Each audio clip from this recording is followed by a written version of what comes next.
Shedeur Sanders complimented and praised Lamar Jackson, but did it come at the expense of Joe Burrow? We talk about that, Roquan Smith getting real on the Ravens' upcoming stretch, and so much more coming up next on this episode of Locked On Ravens.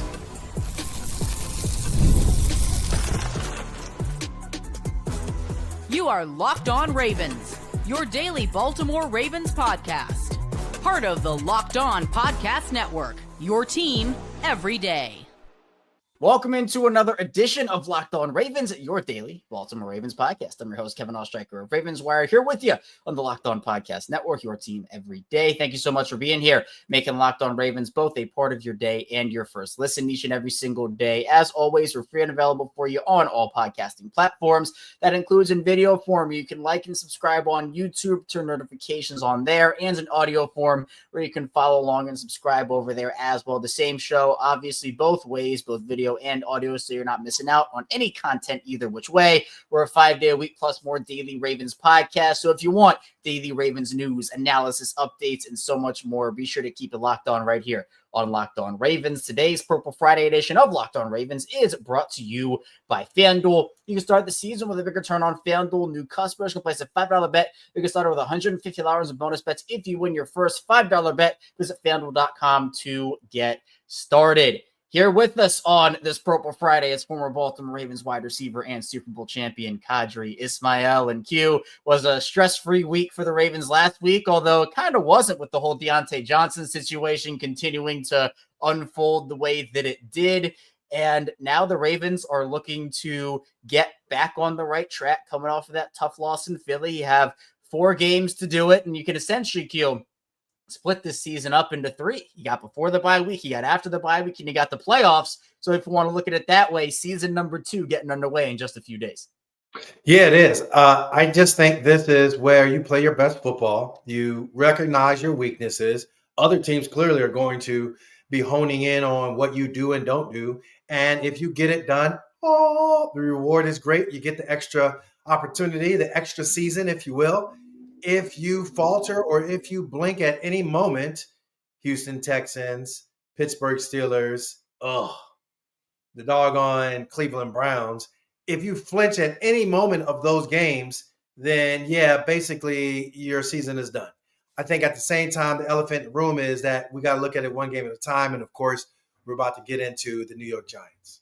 Yeah, and that's been the message from the castle all week. It's, not looking too far ahead, one game at a time. And while the Giants are not the most formidable opponent remaining on the Ravens schedule, we were talking back in week 2 about how the Ravens and the Raiders, they're going to win. It's going to be great.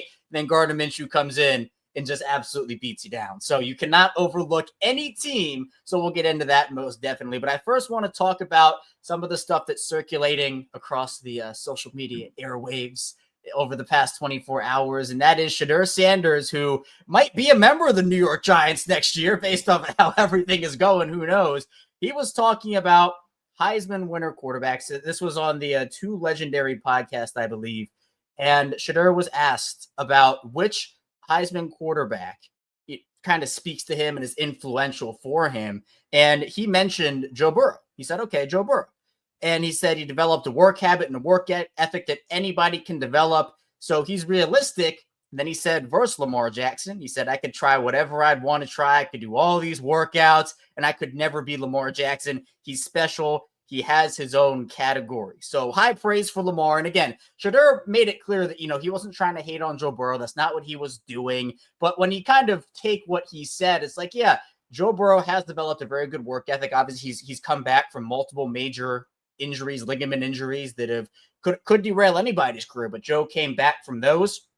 But it's about Shedeur saying, okay, well, it's like the non-glamour aspect of Joe Burrow and all of that. So it's interesting because I think that some of the conversations, Q, about this has been, praising Lamar Jackson and just absolutely, just ripping on Joe Burrow. I don't take it that way in terms of like Shedeur was actively trying to rip on Joe Burrow. But when you talk about, Lamar's in his own category and Joe is a more realistic option for me, I think that maybe plays a certain way to some people. Listen, if you look at Shedeur's game, which I have the last, 2.5 seasons, he is a guy who is a classic pocket quarterback. Will he take off? Sure. Is he explosive in taking off? he doesn't quite have his dad's elusiveness and just raw abilities to get out and go. But he has a crazy good arm. He's a very competent guy as far as all the things when it comes to the cerebral aspect of quarterback play. His mindset is one where, I know that if I am looking at the landscape of professional football, who is it that I can kind of mimic my game after? And I can mimic my game after Joe Burrow. He is, has a level of strong athleticism, but he also has a strong work ethic to overcome some of the adversities that you had mentioned.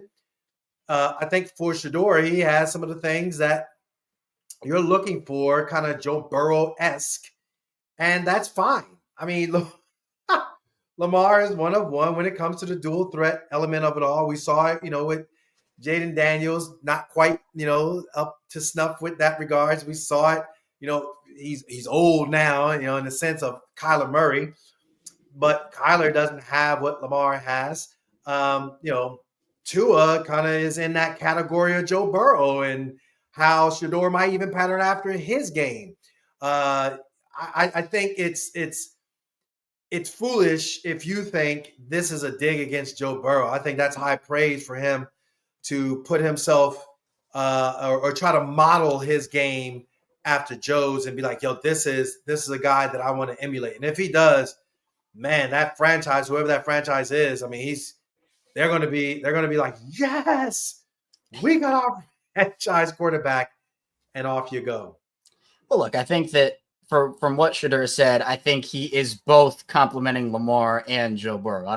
He's not going and hating on Joe Burrow here, right? But I just think the way that what Shedeur said is like, oh, Lamar's one of one, but you can place Joe Burrow in a category with other guys. It's like people I saw were like, oh, okay, well, that means Lamar is better and Joe Burrow's terrible. And of course, no, Joe Burrow's not terrible. If the Bengals had a better record, we'd be talking about him in the MVP conversation. But the other part of this Q, and people honestly flipped the whole praising Joe Burrow and then was Shedeur saying something about Lamar. I'm not reading too deep into this, but Shedeur said that Joe Burrow is more relatable because he wins with his mind. And he didn't mention Lamar in that phrase. He mentioned, Tom Brady, more relatable in that way. And people were like, what are you talking about? Lamar, he's grown so much. And yes, true, 100% accurate. That is correct. But I do think that it's interesting because Joe Burrow has that attribute too. But I've been really impressed, Q, over the course of Lamar Jackson's career, how much he's been able to have the game slow down for him, how he is going out there on the field every Sunday and outsmarting teams with his mind games that he plays. I think that when you talk about like the phrase mind games, people kind of dismiss it in a way. It's like, okay, anybody can do that. Not anybody can do that. It takes a very specific type, smart person, smart football player to be able to have that mindset. Obviously, Shedeur is saying guys like Joe Burrow, Tom Brady have that. I mean, look, I think Lamar's done a really good job in that aspect too. Lamar Jackson, from a bigger picture, from the start of his first year into here, now year 7, his seasons have just been like this. And he's a 2-time MVP because of that element. And what I'm doing for the listener is that my hand is like an airplane taking off and it just keeps rising up. And that's Lamar's game. I mean, cerebrally, I've seen it where, even at the very start of mini camps, training camp, he wasn't even throwing as good of a ball. And then all of a sudden, like a blink of an eye, he just throwing darts. And he figured it out like instantaneously. So his technique was there. Then you talk about, yes, going from Greg Roman into Todd Monken and how those nuances worked out. Actually, technically, Marty Morningwig's offense, but all of it and how in which he was able to handle the workload, to handle the understanding of it all. Like, I mean, his mental game is like, he's one of the best ever. Like, I don't see him going out there and making it up as you go, drawing it in the dirt, if you will, and trying to beat a defense. That's just foolishness. I think if anything, it just shows that, Shedeur realizes that he can't do those things that Lamar can do, but he can, given time in the situation, do what we're seeing the Joe Burrows of the world do. I think the Josh Allens of the world is as close to Lamar as it gets. Josh is just like raw explosive. Josh, as I was even watching the Rams game on the bye week, the Bills, they were like, you could just see where Josh will take off and be strong with it. Josh is like a tweener. He's kind of like Cam Newton-ish, uses his size and physicality, but, he'll get out there. Whereas Lamar is more, that Michael Vick type generational, talented, explosive player. So, just different people, and it's smart for Shedeur to identify what is going to work best for him to get him and emulate those different characteristics to get him ready and up to speed to play. Because again, this is going to be it. Are you going to be Sam Darnold or Josh Rosen, or are you going to be Patrick Mahomes and or Josh Allen or Joe Burrow? Those are some guys. All those names I mentioned, them dudes all got drafted in the first round, franchise guys, and one of the dudes ain't playing. Another dude got traded over to Detroit. And then when you look at what is the franchise quarterbacks of the Allens, the Burrows, the Mahomes, and obviously the Jacksons, I mean, those are the dudes where they breaking the bank. So I just hope that wherever he goes, he has a good coordinator, a smart system that he can thrive in, and a general manager that has some vision and has some stability, an ownership that has stability. Yeah, and Lamar is one of one. I think we can all agree on that. And so the conversation of Shedeur saying, there's nothing super glamorous with Joe Burrow, and I can relate to that a little more because it's managing expectations, right? If you expect to be Lamar Jackson coming out of the gate, you're probably not going to go very far, because if you try to emulate someone like that, and that's like remember the conversation we had with Jaden Daniels, Q, where Jaden Daniels himself was like, look, I'm Jaden Daniels. Lamar Jackson's Lamar Jackson. That's how it should be, and that's how it's going to be. And I completely agree. So, again, it's just I think how it played was Shedeur saying, there's nothing glamorous about Joe Burrow. And here's Lamar Jackson, who's one of one. I could never do that. And everyone's like, Shedeur's doing this. So, again, it might play like it's at the expense of Joe Burrow, but I think that in reality, and he made it clear that he's not hating, Shedeur complimenting both players 100%. But coming up in the second part of the show, Roquan Smith got real on this Baltimore Ravens team. A lot of people getting real on this Ravens team. Roquan talked about the upcoming stretch the Ravens have and how the Ravens need to approach these last 4 games. So be sure to stay tuned. A lot to get to on Locked On Ravens. First, the show is brought to you by Omaha Steaks. Nothing delivers comfort and joy quite like the unrivaled quality and taste of Omaha Steaks. It's guaranteed perfection in every single bite. And right now you can save on unforgettable gifts with 50% off site-wide at omahasteaks.com. Plus, score an extra $30 off with promo code NFL. With 5 generations of experience, they consistently deliver the world's best steak experience. And the gifting experts at Omaha Steaks have made it easy to deliver the perfect gift with thoughtfully curated gift packages featuring gourmet favorites, with legendary steaks, mouth-watering desserts, and more. Save 50% off site-wide for a limited time at omahasteaks.com. Plus, our listeners get an extra $30 off with promo code NFL. That's 50% off at omahasteaks.com and an extra $30 off with promo code NFL. Minimum purchase may apply. We're back our second segment, Locked On Ravens with Qadry Ismail. I am Kevin IceShaker, still talking Ravens football with you. And Q, this is a really important 4-game stretch for the Ravens. There are no ifs, ands, or buts about that. But I think to start things off, Roquan Smith had a lot to say about where this team is, the bye week, and of course, bye weeks help you. You, Q, obviously have experience going through bye weeks and having that reset week. Roquan and Lamar said this, John Harbaugh, Kyle Hamilton, the whole team has said, and Roquan himself said the bye week was great, long season for a reason, and it was really good being able to get away, have the reset, even mentally, getting back on Monday, just like, wow, I feel like a brand new person in a sense. The game is definitely stressful, but we're excited about the run we're about to make, and it starts this week with New York.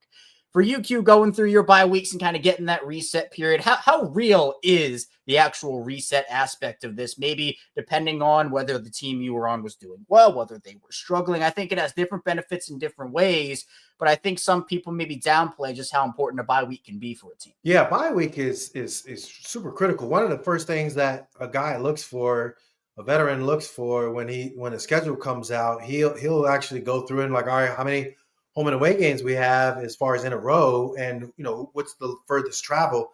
But then you go right to the bye week and you're hoping that is a late bye week.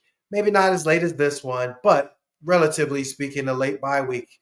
And the reason why is because the game is just so intense. It's incredibly taxing. You get a good reset, man. It just like, it refreshes you and gives you a chance to revitalize your nervous system. It gives you a chance to refresh your brain, the cerebellum. If it's sitting there and now saying got a restriction, get some little bit of work on it. Cerebellum is like, all right, bet I can move, whether it be my shoulder, whether it be my hamstring, whether it be my knee, whatever it might be. It's those little details that help a guy. And so I think for all the things that the guys are saying, that reset, it's real. Heck, I mean, you when you get like, you'll see guys in the locker room after a win and the coach is talking. Honestly, I mean, you can have a great game, awesome game, and especially if you blew out an opponent, your mindset is not thinking, oh, coach, I want an attaboy. All I care about is you saying, all right, guys, I'll see you on Wednesday. Whoa! Because it's a reset, relax, like, it's just like that mental stressor. You don't have to worry about it. And I think that's something that for this Ravens ball club, this is coming at the right time, and let's see how they go forth.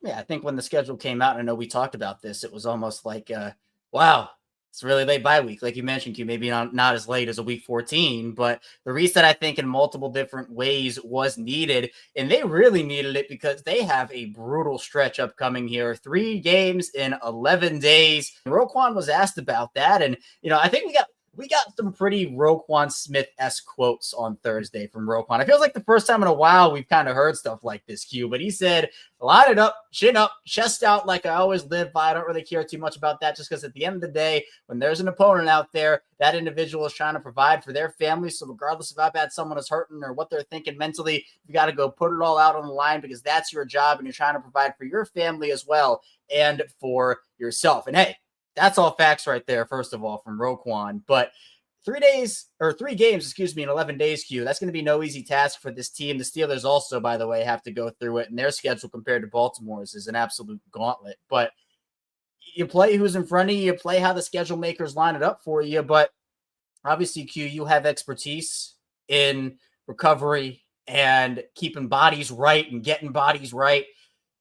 How should the Ravens approach this? Because obviously it's going to be very taxing for this team to go through 3 full football games in less than 2 weeks. How do you figure they should approach this? Because the most important thing playoff-wise is going into it with as clean a bill of health as you can. And while Baltimore's health situation right now, knock on wood, is very good, and hopefully it stays that way, your hope is that they can come away from this 3-game stretch as healthy as possible. It's so crazy because instantly my mind goes to, okay, recovery, vitamin D3, extra loading up on it. Okay, MK7, push that calcium back into the bones. Obviously, from a nutritional standpoint, yes, making sure that you're having enough protein and big time to get it back into the body. Ooh, what are your sleep habits? How are you getting it as far as like the blue light that could affect your eyes? Man, make sure that you have some really good red light to be able to help your eyes, the mitochondria, the nerve, the optic nerve to be able to help the brain to then therefore reform the ATP process, which is going to help you as far as your melatonin and serotonin when you go to sleep to then wake back up and be like, all right, cool, I'm refreshed, lower that cortisol. Like, I'm just like, that's in my mind, like how I be thinking about it, because I mean, this is pro football and normally it's that week where you get that recovery and then all of a sudden your body feels better and you're able to do it all over again and get into that car crash and try to figure it all out. So I think for this Ravens ball club, being smart all the way around, saving their legs out in the practice field to just delicately enough helping them with their technique. That's a fine line to kind of work through. But then mentally, give them enough that they can, okay, this is the game plan, this is the action, these are my action steps. after that, let me go out there and play. Let me play ball and be free. And then right away, start it all over again for the next 3 weeks. Yeah, it's going to be a lot of playing a game, getting your routine, playing again, getting in the same routine. So they have to be on top of it. And again, hopefully Baltimore's health situation will be as good as it can be coming out of that brutal stretch. But Roquan also, because Q, we talked about it, we mentioned it earlier, how, for example, when the Ravens lost to the Raiders, that's a team that obviously Baltimore should have beaten. Last year, they've had those losses. Last couple of years, they've had those losses. However, before you want to go back, sometimes this team can struggle to get up for teams that they should be able to handle pretty easily. And Roquan talked about that. And again, another Roquan Smith-esque kind of paragraph here, quote that he had. He said, I don't think of it as, oh, these guys have won, 2-3 games, or whatever the case may be. At the end of the day, each and every one of those guys has a job, and they're trying to audition for a job next year. Those guys have a family at home. Some have a wife, kids. So at the end of the day, a man is going to give everything he's got to provide for that and is willing to put his life on the line. I'm speaking from my perspective, and I know guys over there on that side of the ball and on that team as well who are willing to do the same thing. So he said you got to be able to go from the first snap to the last with that same energy. It's a big thing, Q, because usually, when you play a team like the Giants and like a third of their roster is on the injury report and, they don't have their starting quarterback anymore, a bunch of their stars are out, you chalk that up as a win. You're like, all right, but that's what you can't do. You can't chalk it up as a win because those are professional football players on the other side. And the last thing you want to have happen here is you go out there, you don't take this Giants team seriously, and all of a sudden you're staring down an 8-6 record with a pretty embarrassing loss. Here's the thing. I've been in those scenarios before when, especially the Minnesota Vikings, and we would play the Cincinnati Bengals. I'm going to say the Cleveland Browns because I'm like, dang, Cleveland's been bad for that long. Wow. Well, okay. But there you go. Or even the Tampa Bay Buccaneers, where, pre-Tony Dungy, you just had a team that was like just bad. And you play down to that level. And then all of a sudden you play, the juggernaut that's the Cowboys or the 49ers. You raise up your expectations. Heck, even my Super Bowl year, we played against the Arizona Cardinals.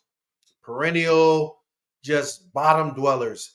And it was late in the year, and guys, took it for granted. And of course, we barely, squeaked out of there. That's the challenge for you as a coach, as a position coach, as a group coach, and then obviously the head coach to make sure guys understand. Like I would even be more of a jerk and coach them up harder because of just the issues that you can potentially have with the laxity in your brain, knowing that this team is going to give it up. It's a U-Haul game. The U-Haul is pulled up to the facility. I got my stuff. I'm ready to go home. Where my off season is, I'm ready to start. If I'm here, great. If I'm not, cool. It don't really matter.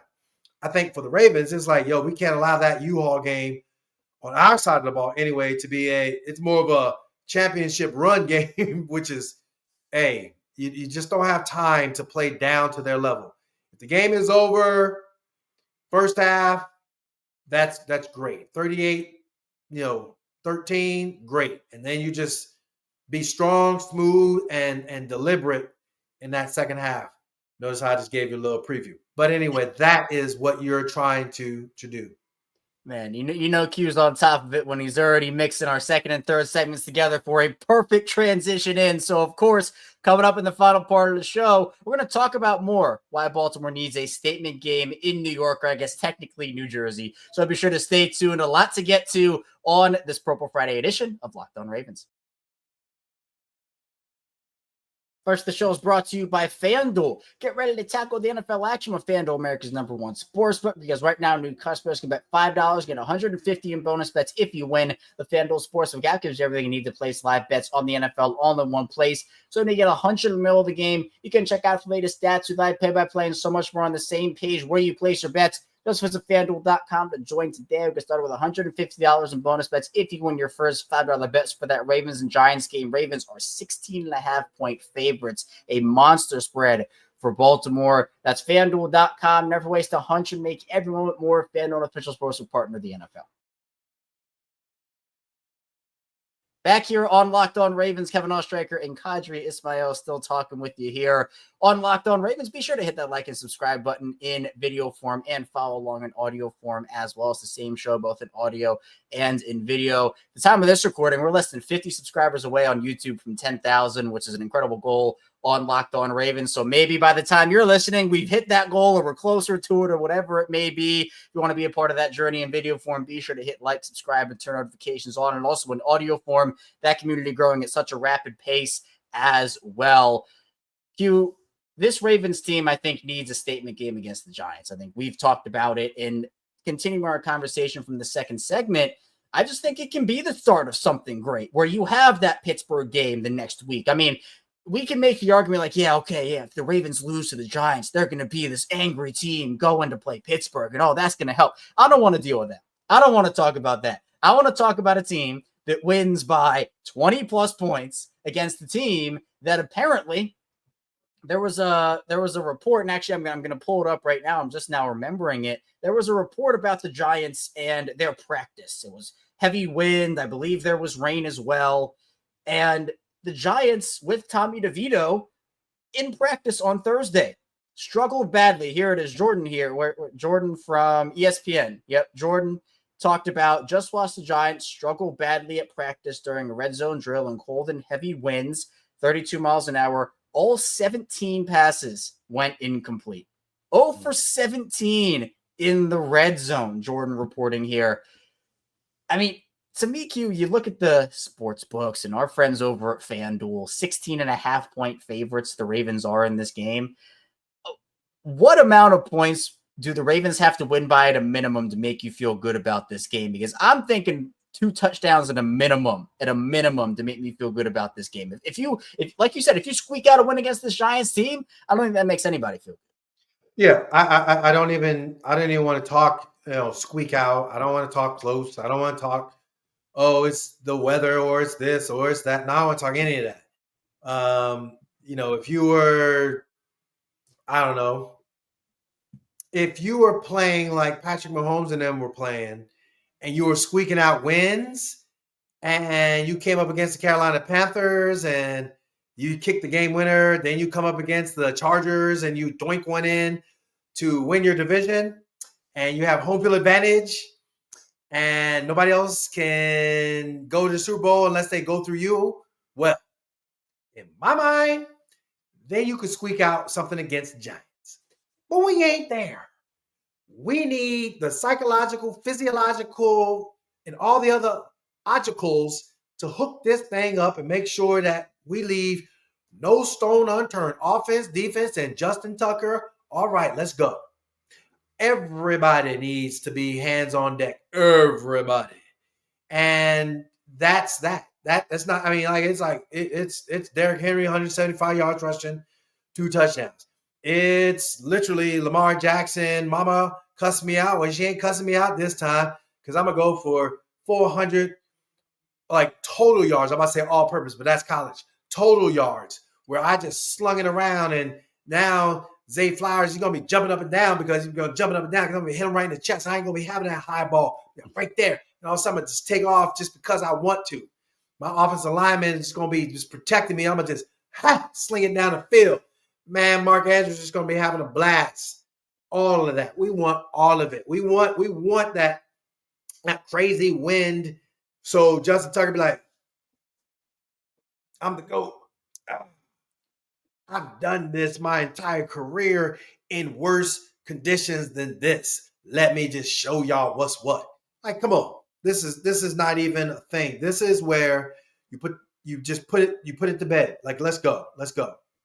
Yeah, and hopefully a big bounce back game from Justin Tucker is in order. But you really are on top of it today because, right, I was going to ask you next about Lamar Jackson and kind of what you expect to see from him because obviously during his Wednesday media availability, he was talking about how He's definitely going to run more, but still play football, obviously, and still amped up, still antsy, ready to go. And we talked about it last week, especially once all of the comments came out, especially when Lamar said, yeah, my mom cussed me out about this whole situation. But it's about, again, taking what's in front of you and making that decision. Because, again, Lamar's been so good over the course of his career of winning with his mind, like we talked about in the first part of the show. And I think sometimes this season he's been caught up with trying to let his routes develop, which is not a bad thing. That's not wrong of him to do, by the way.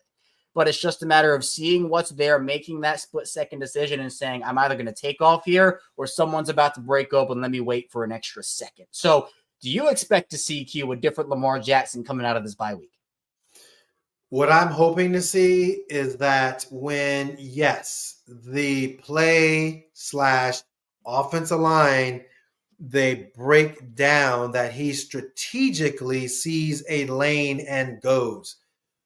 It is interesting because T. Martin said something in one of their Wired segments, but I had said it when I was sitting there observing the game in the press box. I was like, teams are saying this Lamar, this new iteration of Lamar is, I am so good at extending the play a la Ben Roethlisberger that I can like make people miss and I can still sling it down the field for a big play.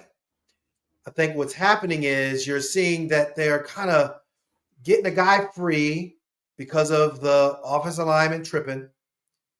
He not able to gather himself and see where the concepts of his offenses is going. And that's where like he's trying to take a deep shot rather than like, okay, I just got to, here, you take it. They're so deep, you're going to take a turn, you're going to go up the field, you're going to go. Or timing wise, man, I know like literally when it comes to next level play, him and Mark Andrews have that sixth sense. But for Zay Flowers, if he has a comeback route, hit the comeback. But when it's all said and done, if you see the defense, you see the coverage, you see everything, you got opportunity to take off and make them like kind of pause and think like, dang, we can't do that. That's what you need to do. And I think that's the part where his mom is cussing him out because he's like, man, I see it. I could do this. And yet at the same time, he, for whatever reason, he just hadn't done it. Yeah. And again, no one is asking Lamar Jackson in terms of like run more to run 25 times a game.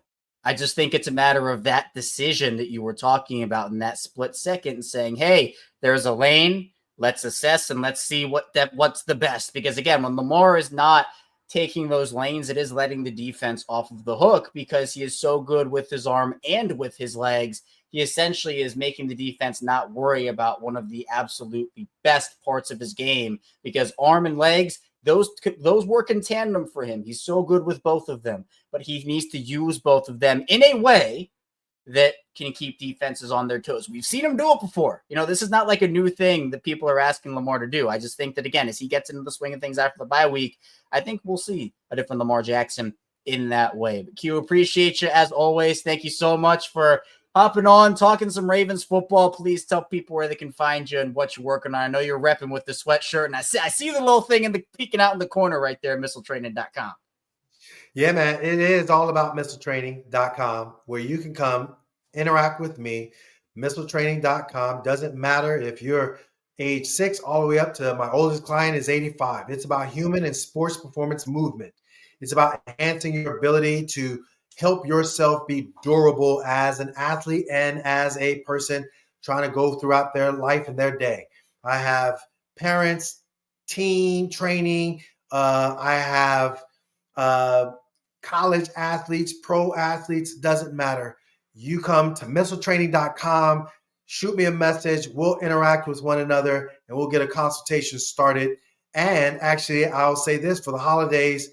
You mentioned in the email Locked On Ravens, and I will throw in a free assessment as well as a complimentary week of training. So you mentioned Locked On Ravens. That's going to be part of your package if you sign up for Missile Training. At the same time, it's WJZ. I have all my TV shows hot and ready going on there as far as my Purple pregame shows every Sunday, breaking that down with my guy, Alex Glaze. And then, of course, boom, Locked On Ravens. It's right here all the time. Kevin Ostreicher and I, we just go back and forth.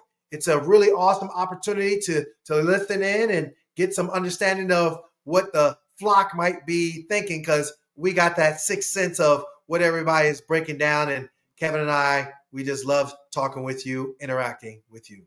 No, we absolutely do. And, for more on Q, those links in the description down below. So be sure to check out missiletraining.com and, of course, check them out everywhere else. Q, appreciate you as always. And thank you to everybody who tuned in to Locked On Ravens today. Probably have a couple bonus episodes over the weekend, so be sure to stay tuned for that. And on the way out, hit that like and subscribe button and notification bell on YouTube, and follow along, subscribe, and turn notifications on in audio form as well. I'll see you back here soon on Locked On Ravens, talking more Ravens football. See you soon.